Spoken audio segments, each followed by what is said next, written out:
easy to quit when things go wrong, but that's probably not always the solution. I want y'all to hear how blow after blow was happening in this man's life, but he kept going. So the interesting thing about grinding is that you never know when your time to blow up will come. In this era, we're all one click conversation, achievement, or phone call away from blowing up. I posted the other day about how I posted consistently on TikTok for a year and it's changed my life. And this is the same thing. It doesn't happen in one particular moment, but it happens over time. The same thing happened with YouTube. We must be prepared for that opportunity. So I'm not saying to post whatever that thing is in your life. If you're studying for something, if you're preparing for something, if you're building a business and it feels like you're hitting a wall, try to stay consistent. Do not give up. So we must be prepared for that opportunity. T made me feel like my time was now after the third fight. He reiterated that I was about to be a star several times after I exited the ropes that night. T had the ability to make everything sound good and could have been one of the best salesmen on the planet. He made me feel like life was bound to take off at any moment. I took his words literally and decided it was the perfect timing for me and Hakel to officially add to our family. Despite my wife being in between jobs and me struggling financially, we knew the timing was right. That's how much we believed in us. He has another section that I'm going to read about making sure that your corner is tight and on one accord. But for now, I'm going to keep reading. So now he goes on to describe like the pitfalls and like the roller coaster ride of everything that happened after that. So he says, sometimes our sacrifices are unknown even to the people around us. Most of my family and friends from New Orleans drove several hours to watch my fourth fight. Unfortunately, it was on the brink of not happening. So he did his part and he weighed in properly, but his opponent was underweight. So he had to lose weight 2 pounds in a day or the fight was going to be off. He ended up doing it because he needed the money, like he was in a tight financial situation. He ran on a treadmill wearing a sauna suit, multiple layers, and boots while spitting as much as possible for an hour. My jaws were sucked in and I felt like skin and bones, but I still had to put on a show. I got the knockout in the second round by delivering a body shot the audience and my opponent will remember for a lifetime. So then he talks a little bit about T and how, you know, they had some back and forth clashes about what was going on, the way that he was speaking to him, how it just wasn't working for him being his manager and his trainer. But he said the deeper issue is how he communicated with him in the ring. T motivated me and was a great trainer, but when it was time for direction, he would shout with limited practical advice. He wasn't as technical as my first trainer in the pros. If I went through a round of exchanges with my opponent, T would yell, "Hit him and stop letting him hit you," meaning he wasn't really being very orchestrated in the way that he needed a trainer to be speaking to him. So on the contrary, my first trainer would calmly say, when he throws a left, sidestep and hit him with a right hook. More instruction, more practical approach to actually coaching him. So I want to read a little bit more because again, the whole message of what I'm saying is do not quit, do not give up. So when he got to his first fight, well, let me just read it. My first fight after starting to train with him on the outskirts of New Orleans, a neighboring parish, was my first dose of fighting back home as a pro. Fighting in a small setting gave me aspirations of performing on a big stage back home. The hotel audience of a few hundred people was filled with close friends and family.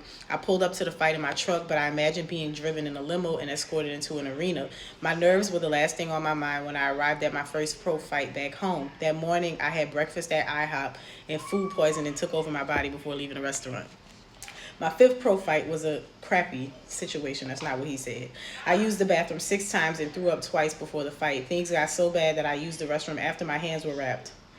I did everything possible to avoid getting my hand wraps dirty, but I'm not sure I succeeded. My opponent, Adalto Gonzalez, I think is his name, was a Mexican boxer reminiscent of many boxers I fought in Houston. Mexican boxers are known for coming to fight and slugging it out to the end. That's what my rugged opponent and I did. Thankfully, he did not punch me in the stomach. I hit him with everything in the book, but didn't have my normal power behind it because of food poisoning.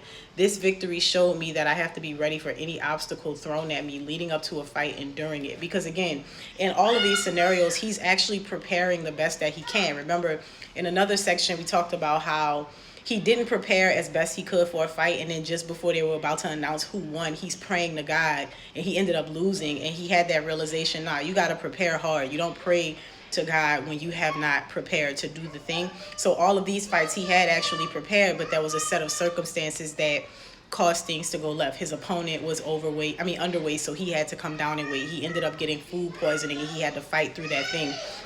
4 months later, I returned home for another match in the metropolitan area. A new era of New Orleans boxing was emerging during my sixth fight. My fight at the Gretna Festival was staged in a neighborhood park. This match was more than just another day at the office. My friends had been bragging about me, but I was still grouped with other local boxers besides Marcus McDaniel. He was the only other one who had made a name for himself outside of the city at the time. I was matched up with a local boxer, and he had to lose 12 pounds in 2 days, or the fight would be off. Despite the hectic weight cut, I put on a great performance. However, I didn't leave the ring unscathed. A few punches to the ear caused cartilage to inflame. What ends up happening is his grandma was so worried about him that she told him to go to the doctor. He goes to the doctor, and all the money that he made from the fight, he spent on the doctor bill. So he was back to square one. And mind you, this is just as his son is about to be born. My second trainer and I parted ways after my sixth fight. He was an expert and enjoyable to work with, but I needed someone more hands-on. I realized that my growth would be my responsibility. If I lost that fight because I depended on my trainer to show me the way, it would be my fault, not his. When I ran miles before the sun came up in high school, I wondered what the difference was between putting in work early in the morning versus the evening time. The crowd at the track was nearly empty before daybreak, but crowded in the evening. There are debates about which time of day is the best to work out. The undebatable aspect about running before daybreak is that it gives you a head start on the day and your competition. Aspirations to become my best had me grinding up before daybreak. Sometimes I wondered if it was worth it getting up that early to work out in the morning. Spoiler alert, it's worth it. He made it, y'all. Going the extra mile led me to a career-changing partnership and life-changing relationship. So remember, all of this, and remember, this is all about just not quitting. Even though it's like, man, this is hard, I'm going through this, it's like every time I do the best that I can, life is lifing. So he says, never underestimate the impact of a first impression. Bobby Benton first saw me when I was 17, running at Memorial Park before daybreak. We became familiar faces because he would be out there training his boxers at the same time. In his eyes, I set myself apart from other fighters before he knew me because I was always willing to make the sacrifice others weren't. I knew the same thing about Bobby and that we paired perfectly together. Bobby was born into boxing, and his father owned Heights Gym, a legendary staple in Houston. A long list of world champions trained there. Bobby's dad wore almost every hat in the boxing world, including trainer, manager, boxing gym owner, matchmaker, along with other roles. He encouraged his son to take a different path, but Bobby fell in love with boxing at a very young age. His passion for the sport led him to begin training amateur boxers at 18 and opening Main Street Boxing Gym. My corner evolved into a family environment. Bobby contributed to that sentiment by showing up to the hospital when my son Ray was born. Watching him develop during my wife's pregnancy was one of the most fulfilling times in my life. I still remember the first time I felt his kicks and punches in Hakel's stomach. His emergence gave my world greater meaning. So now he explains how when the baby was born, he felt like this bittersweetness. He was so proud and excited to be a dad, but he was also mildly disappointed in himself because he wasn't where he wanted to be financially, and it wasn't the way that he initially envisioned his son coming into the world. So while Bobby prepared to leave the hospital, he told me to call him in a few weeks when I was ready to start back training. I told him I'd be ready in a few hours. St. Joseph's Hospital, where Ray was born, is 3 blocks away from Bobby's gym. Bobby met me at the gym late that night and showed me that he was willing to go the extra mile for me, my family, and my career. Before then, I didn't think I could be more motivated, but walking out of the hospital with Ray and Hakel took my motivation to new levels. It was one thing to let myself down, but feeling like I let my family down was something different. I felt a greater sense of urgency to make it because I was officially responsible for leading a family. Having Ray under my wings made me want to be the epitome of a man and provider. My first taste of leading a family happened when my mother moved out, but this was more responsibility. Ray's birth instantly made me take things to the next level. And so when you feel like there's adversity and when you feel like things are getting hard, most people cave and they just go back to what's comfortable. But there's this saying that you're already living your worst case scenario. So like imagine if when things got hard, he was like, man, I just need to go get a job.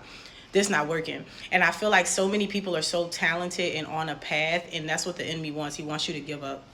He wants you to throw in the towel and just be like, yeah, this is too hard for me. I can't do this. But imagine if he had given up under those circumstances when he was so close to breaking through to the next level. That would have been crazy because his life would not have turned out to where it is now. So this is stories and lessons from Regis Prograis. I am going to tag him, and I do have these in a playlist because it's a very inspirational story. Very quick read too. I'm flying through this book.